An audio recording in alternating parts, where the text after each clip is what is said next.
أعوذ بالله من الشيطان الرجيم.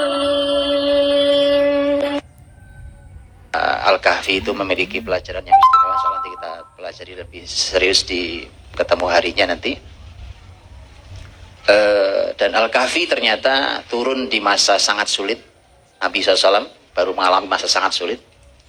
Dan ternyata jawaban dari semua kesulitan itu adalah 4 kisah yang ada di dalam surat Al-Kahfi. Satu dari 4 kisah itu adalah Dzulqarnain sebagai kisah yang terakhir, kisah penutupnya. Jadi kisah Ashabul Kahfi itu yang pertama. Yang kedua kisah 2 orang yang berteman, yang satu punya kebun kaya raya, yang satu miskin, tapi yang kaya sombong dan angkuh sampai tidak percaya hari kiamat tiba, kemudian Allah hancurkan. Juga atas doanya orang miskin. Ini bahayanya kalau orang miskin berdoa, maka saya meminta orang miskin semua berdoa yang baik, maksud saya yang baik ya. Ya, ini bahaya Pak, orang miskin kalau berdoa itu Allah datangkan hancur itu semua kekayaan. Orang-orang kaya itu gampang sebenarnya Pak. Kalau Anda pengen tahu kelemahan orang kaya itu adanya di orang miskin, tapi sekaligus kekuatan orang kaya itu di orang miskin itu. Karenanya Nabi SAW mengatakan innama, di hadis sahih Nabi mengatakan innama tunsorun, dalam riwayat lain turzakun bitu'afaikum bi ikhlasihim wa salatihim wa niyatihim. Sesungguhnya kalian ditolong Allah, dalam riwayat lain kalian diberi rizki oleh Allah subhanallah. Jadi kita ini dikasih Allah pertolongan dan rizki itu karena keberadaan orang lemah di antara kalian. Makanya kalau ada lembaga negara atau apapun ya kan, kalau isinya cuma orang kaya itu mengkhawatirkan Pak, karena kurang akan hilang pertolongan Allah, hilang rizkinya. Jadi orang itu ditolong, diberikan rezeki karena itu. Jadi memang diminta untuk orang-orang miskin, orang-orang tidak mampu banyak berdoa, karena doanya itu ampuhnya Masya Allah itu. Ya, Al-Kahfi yang kisah yang kedua adalah tentang masalah orang kaya dan orang miskin itu. Dan yang ketiga adalah kisah terkenal yang kita tahu antara Nabiullah Musa alaihissalam dan gurunya, yang dalam tafsir disebut adalah Nabi Khidir. Dan penutup kisah adalah Dzulqarnain. Kalau antum buka di buku Rohiqul Makhtum Syekh Safi Rahman Al-Mubarakfuri, beliau memberikan sebuah ringkasan yang sangat menarik Pak, tentang 4 hal ini. Masing-masing ada poin-poinnya dan mengapa Allah turunkan di masa sulit Nabi Muhammad SAW. Saya tidak ungkap semuanya karena nanti waktu kita nggak cukup. Bahasan kita bukan ini, tapi saya sebagai muqaddimah tentang Dzulqarnain. Kenapa Allah ceritakan ke Nabi Muhammad di masa sulit? Karena masa sulit waktu itu Rasul itu mulai dicaci maki, dihina, bahkan mulai ada orang-orang iseng yang sampai fisik sifatnya, walaupun nggak ada yang berani membunuh saat itu. Tetapi sahabat sudah mulai ada jatuh korban Pak. Selain disiksa, dipukuli, berdarah-darah, dijemur di matahari, tindih batu, direbus pakai pakai asap segala macam dan seterusnya. Itu bahkan sudah ada korban, artinya sudah mulai meninggal. Yang syahid pertama Sumayyah radhiyallahu anha, ibunya Ammar bin Yasir dan seterusnya. Artinya masa sangat sulit itu mengapa diceritakan oleh Allah tentang Dzulqarnain? Apa urusannya, apa hubungannya Dzulqarnain dengan masa sulit? Karena semua yang disampaikan ini solusi buat Nabi. Karena Nabi sedang menghadapi masalah, perlu solusi wahyu. Nah, salah satu solusinya adalah Dzulqarnain.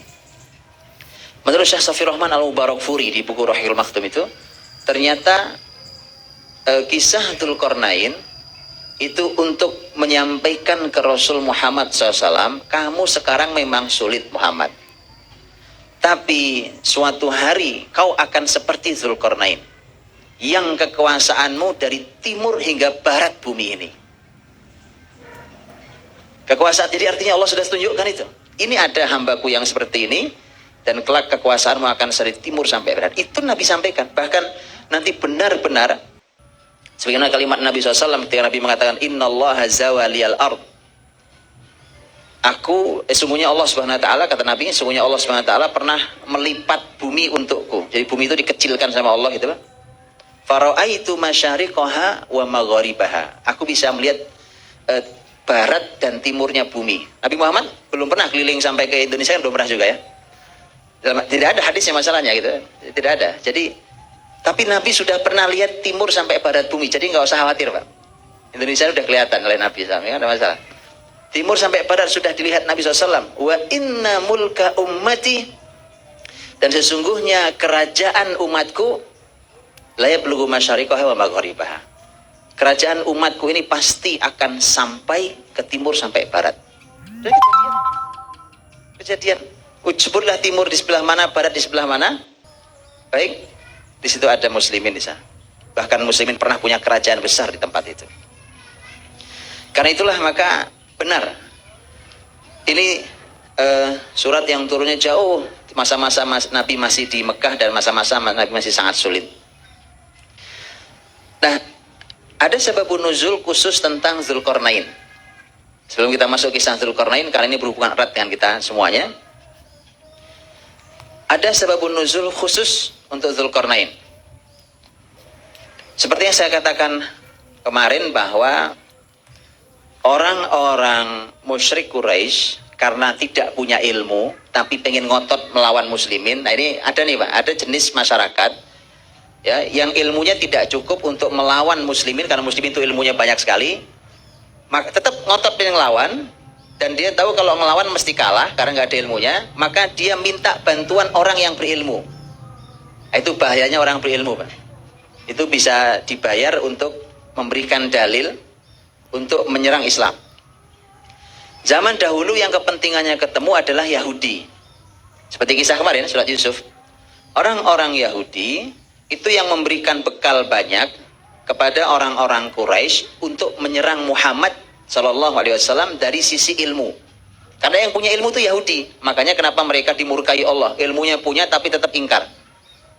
Ilmunya Masya Allah Pak. Ilmunya Yahudi jangan ditanya ilmunya. Mereka lebih senior bahkan ya. Ya lebih senior. Mereka lebih dulu ngerti Alkitab. Memang mengapa mereka ada di Madinah? Mereka ada di Madinah Yathrib. Di kota Madinah itu mereka mengikuti jejak Alkitab mereka. Karena Nabi terakhir akan besar di sebuah wilayah yang cirinya seperti ini. Dan mereka benar. Jadi mereka punya ilmu betul itu. Karenanya para pembesar Quraisy itu yang punya ilmu-ilmu, mereka mengatakan bahwa ini Muhammad benar Nabi. Hanya kami tidak bisa beriman, lagi gitu. Jadi ada orang-orang yang begitu itu dimurkai Allah luar biasa. Nah, Dzulqarnain ini pun sama, hasil dari ketika orang musyrik minta bantuan kepada orang-orang Yahudi agar dibekali ilmu gimana caranya nyerang Muhammad nih. Maka orang-orang Yahudi mengatakan, tanyakan tiga hal. Satu tentang ruh. Tanyakan ke Muhammad tentang ruh. Setelah ruh, kemudian tanyakan tentang raja yang berkuasa dari timur sampai barat. Tentang Dzulqarnain. Dan kemudian juga tanyakan tentang sekelompok anak muda yang ditidurkan Allah lama di dalam gua, Ashabul Kahfi.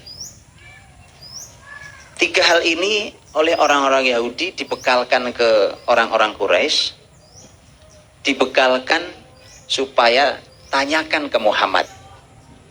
Tapi ada yang aneh buntutnya, lihat buntutnya aneh. Kalau dia bisa jawab detail, berarti dia bukan Nabi.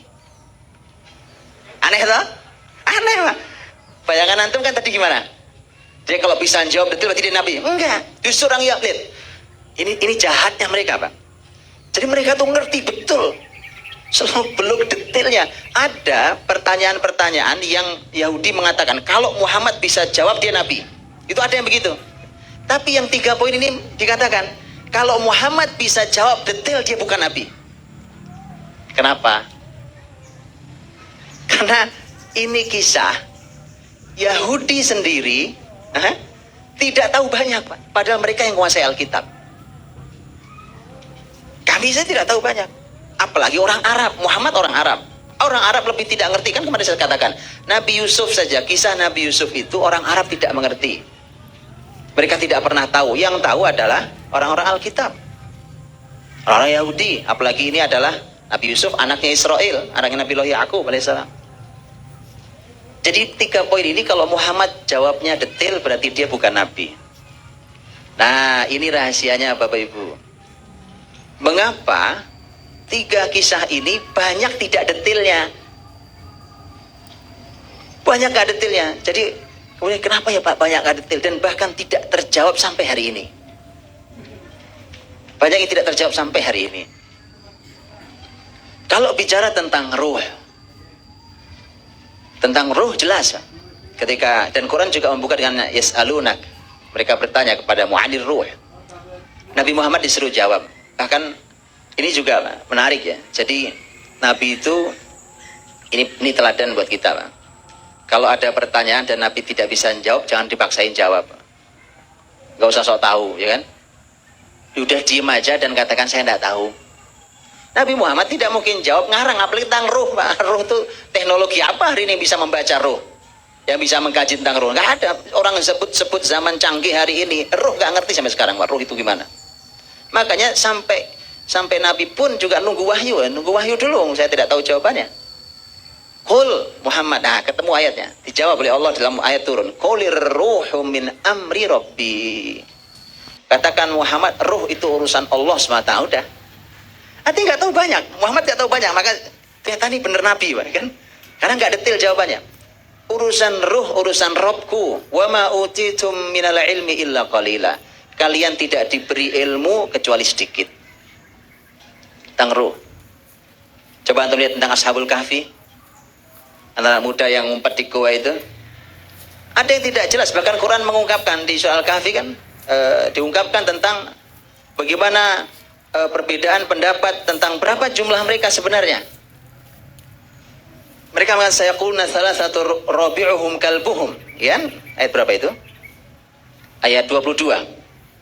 Sayaquluna salasatu rabi'uhum kalbuhum wa yaquluna khamsatun sadisuhum kalbuhum rajman bil ghaib.